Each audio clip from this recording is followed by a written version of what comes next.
नमस्कार मित्रांनो, मितवा मराठी स्टोरी चॅनलवर तुमचे हार्दिक स्वागत आहे. कथेचं नाव आहे एका पैठणीची गोष्ट. कथालेखन आरती खरबडकर, कथा वाचन स्नेहल जाधव.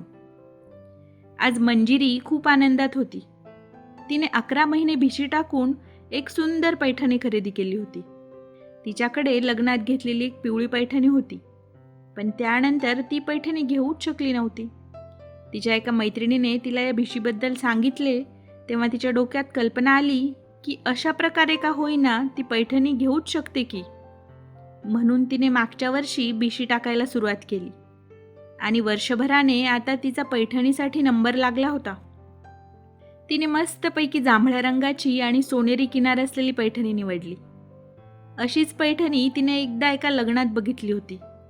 तेव्हापासूनच हा रंग तिच्या आवडीचा बनला होता. आज जेव्हा साडीला तिने प्रत्यक्षात पाहिले तेव्हा तिची कळी खुलली. तिचा नवरा निनाद सुद्धा तिला एवढा आनंदात पाहून सुखावला होता. तिला कधी एकदा पैठणी नेसण्याचा प्रसंग येतोय आणि कधी पैठणी घालते असं झालं होतं. दुसऱ्या दिवशी दुपारी दारावरची बेल वाजली आणि दार उघडल्यावर समोर बघते तर तिची नणंद निधी दारात उभी. तिला पाहून मंजिरी उत्साहाने म्हणाली, "अगं निधी, तू अचानक कशी? तुम्हा सर्वांची आठवण आली आणि भेटायला निघून आले. एकाच शहरात असल्याचा काहीतरी फायदा नको का?" निधी हसत म्हणाली, "हो, ते एक छान आहे बरं. तू बस, मी लगेच तुझ्यासाठी चहा टाकते." "चहा? नको अगं, तू सरळ जेवायलाच वाढ," निधी म्हणाली आणि तिच्या आईच्या म्हणजेच मंजिरीच्या सासूबाईंच्या खोलीत निघून गेली. मंजिरीने थोड्याच वेळात सर्वांसाठी जेवण वाढून घेतले. जेवण आटोपल्यानंतर लगेच निधीने विषय काढला. "काय ग वहिनी, आई सांगत होती की तू पैठणी विकत घेतलीस ते?" "विकत नाही अगं, मी मागच्या वर्षीपासून बीसी टाकत होते ना, त्यातूनच." मंजिरी सांगतच होती तेवढ्यात निधीने तिला मध्येच थांबवत म्हटले, "ते काही असू दे, तू पैठणी आण ना दाखवायला." "हो, लगेच आणते," असे म्हणत मंजिरीने लगेच पैठणी आणून निधीला दाखवली. निधीने उत्साहाने पैठणीची घडी मोडून तिचा पदर खांद्यावर घेऊन आरशात बघितले आणि म्हणाली, "अगं किती सुंदर दिसते ना, मला तर खूपच आवडली आहे. मी ठरवलंय की माझ्या मावस नंदेच्या लग्नात हीच साडी घालणार आहे. तू मला ही पैठणी पॅक करून दे." निधीचे बोलणे ऐकून नंदिनी आश्चर्याने तिच्याकडे बघतच राहिली. ही अशी कशी म्हणू शकते यावर तिचा विश्वासच बसत नव्हता. निधी चांगल्या श्रीमंत घरात सून बनून गेली होती आणि तिच्याकडे महागड्या साड्यांची काहीच कमतरता नव्हती. मग एवढं असताना सुद्धा तिच्याकडे असलेल्या एकमेव पैठणीवर तिने कशाला डोळा ठेवावा? "मी एवढे महिने पैसे साठवून ही पैठणी घेतली आहे आणि हिने सरळ मला न विचारता ठरवले सुद्धा की साडी ती घेऊन जाईल. निदान विचारले असते तर काही विचार तरी केला असता, पण हे कसले वागणे झाले?" मंजिरीने मनात विचार केला आणि निधीला म्हणाली, "पण निधी, अगं मी पण माझ्या भावाच्या लग्नात ही साडी नेसायचं ठरवलं आहे आणि दोन्ही लग्न जवळपास एकाच वेळेला पडतील. त्यामुळे सध्या मी तुला ही साडी नाही देऊ शकत अगं, तू नंतर कधीतरी ने ना." मंजिरी नाही म्हणेल याची तिच्या सासूबाईने आणि निधीने कधी कल्पनाच केली नाही. "तू माझ्या मुलीला नाही म्हणतेस? हे तिचं घर आहे आणि इथल्या प्रत्येक वस्तूवर तिचा अधिकार आहे, त्यामुळे तू तिला नाही म्हणू शकत नाहीस," तिची सासू म्हणाली. "बघ नाही, लग्नाला फक्त 6 महिने झालेत माझ्या, पण इतक्यातच वहिनीने माझा या घरावरचा हक्क नाकारला आहे बघ," निधी रडवेला चेहरा करत म्हणाली. "मी नाही म्हणतय असे नाही आई, फक्त तिला म्हणतय की तू नंतर कधीतरी घेऊन जा साडी. आता मला हवी आहे माझ्या भावाच्या लग्नात नेसायला," मंजिरी समजावणीच्या सुरात म्हणाली. "दुसरी कुठली तरी साडी नेस ना. ही साडी निधीला आवडली आहे तर तीच घेऊन जाईल आणि ती सुंदर आहे तर तिला शोभून दिसेल ती साडी. तुझ्या रंगाला शोभणार नाही ती साडी," सासूबाई म्हणाल्या. मंजिरीच्या गव्हाळ वर्णाला कमी लेखण्याची एकही संधी सासूबाई सोडत नसत. आता मात्र मंजिरी हिरमुसली. एकतर आधीच निधीने साडीसाठी हट्ट केल्याने तिचा कालपासूनच असलेला उत्साह मावळला होता. त्यावर सासूबाईंनी पुन्हा एकदा तिला तिच्या रंगावरून टोमणा मारल्याने तिचा आत्मविश्वास मावळला होता.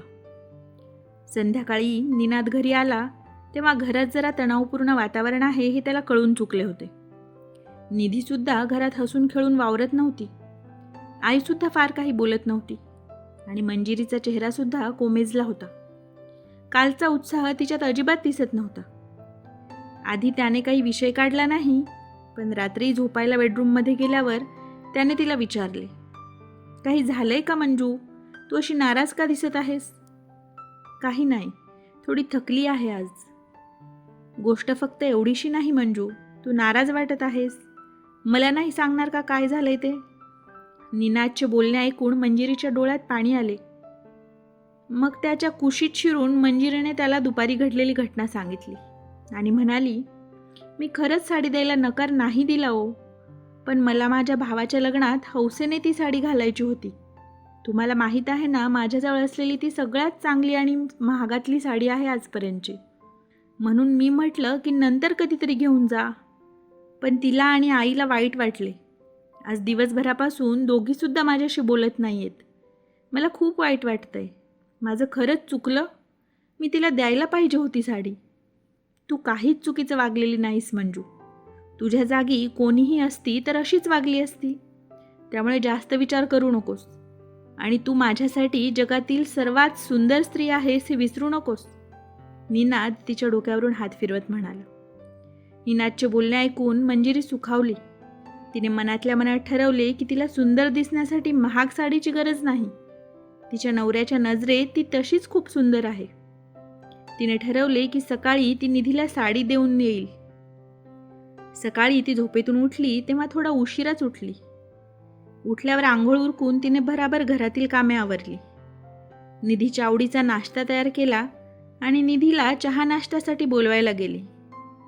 निधीने जरा नाराजीनेच नाश्त्यासाठी होकार दिला. थोड्या वेळाने निधी आणि सासूबाई दोघीही नाश्त्याला आल्या. दोघींनीही जाणीवपूर्वक मंजिरीशी बोलणे टाळले होते. मंजिरी अधूनमधून काही विचारत होती, पण दोघीही उत्तरे देत नव्हत्या. मग थोड्याच वेळात निनादसुद्धा नाश्त्यासाठी आला. तेव्हा निधी त्याला म्हणाली, दादा, तुझ्या मागे वहिनी माझ्याशी कशी वागते ते बघ ना. काय झालंय? कशी वागली मंजिरी? निनादने काहीही माहीत नसल्याचं आवाहनात म्हटले. अरे, तिने नवी साडी घेतली आहे. मी म्हटलं मला माझ्या मावसनंदेच्या लग्नात घालायला दे, तर चक्क नकार दिला तिने. आता तूच सांग, हे काय वागणं झालं का?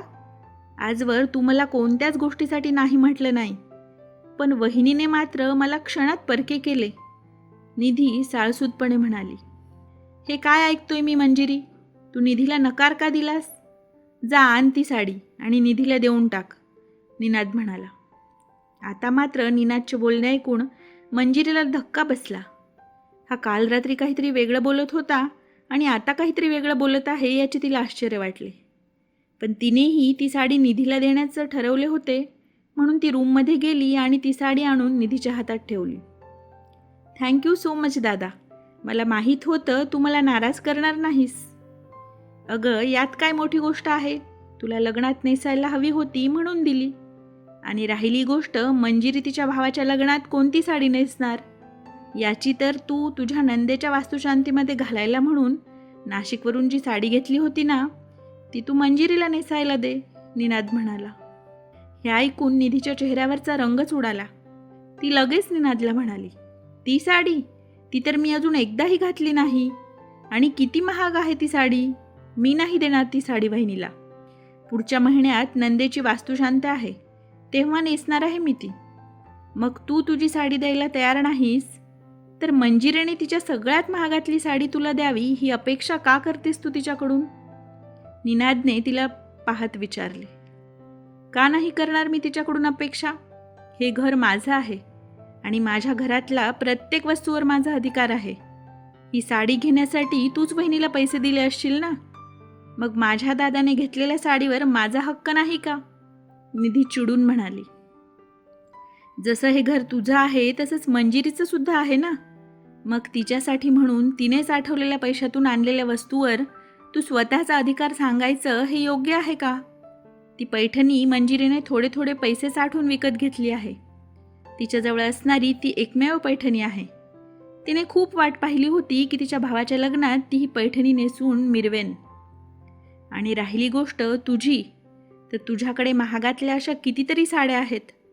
तुझ्या लग्नात जेव्हा तुझ्यासाठी साड्या घ्यायला गेलो तेव्हा मी एकच पैठणी घेण्याचा विचार करून गेलो होतो, पण तुला तिथे 3 पैठण्या आवडल्या होत्या.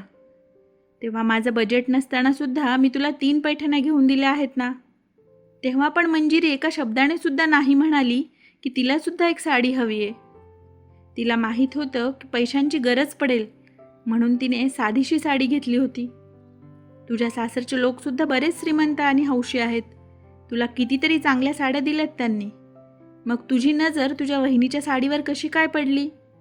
आज जर तुला तुझ्या वहिनीची साडी घालायची असेल तर तुझ्याकडची साडीसुद्धा तुला वहिनीला द्यायची तुझी तयारी असायला हवी ना, निनाद म्हणाला. हे ऐकून निधी खजील झाली. तिच्या सासूबाईसुद्धा गप्प बसल्या.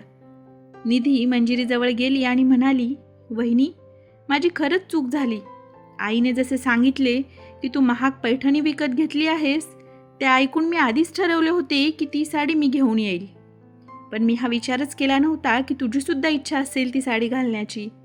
तू आजवर मला कधीच परके समजले नाही. मी मात्र तुझ्याशी अशी वागले. मला माफ कर. मी यापुढे कधीच तुझ्याशी अशी वागणार नाही. सॉरी. अगं, तू सॉरी नको म्हणूस. होतात कधी कधी चुका माणसांकडून, आणि तू तर लहान आहेस माझ्यापेक्षा. त्यामुळे मला माझ्या लहान बहिणीसारखीच आहेस. त्यामुळे मी तुझ्यावर रागावले नाहीच मुळी, मंजिरी तिला म्हणाली. मला पण माफ कर सुनबाई.